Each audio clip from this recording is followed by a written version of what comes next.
I've got number 659 to show you. This is a red cedar and koa baritone ukulele. And one thing that makes this one special is that instead of a low fourth string, it's got a high fourth string, so it's reentrant D, G, B, E. And it's a lovely tuning for a baritone.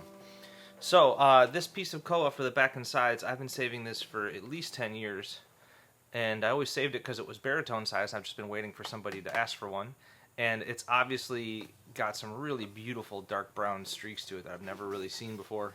And I just really love it. And the curly maple binding goes with it well.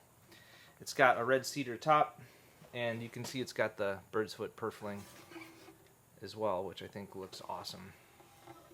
Now every time I use koa lately, I've been donating to plant native trees in Hawaii. So that's savinghawaiisforests.org. So I'll put that link down below as well. And you can give a little money too. So then we've got pistachio for the fretboard, headplate, and bridge. And the pistachio bridge is actually sapwood, so it matches the maple pretty well, and I really like that. It's got a Spanish cedar neck with a maple stripe. Spanish cedar is a old school guitar and ukulele wood. Can't really get it anymore, but I've salvaged some pieces from another retired maker's workshop, so you'll see that coming through the shop in the next few months.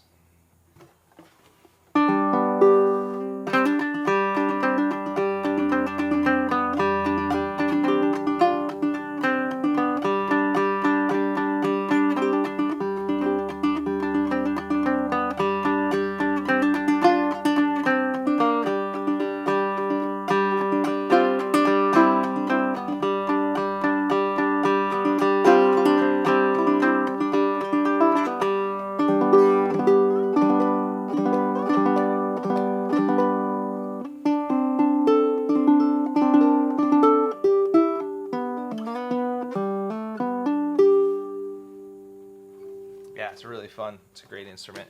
It's solid, but it's lightweight, and it feels good for a baritone with the low fourth string. So number 659, ready to go.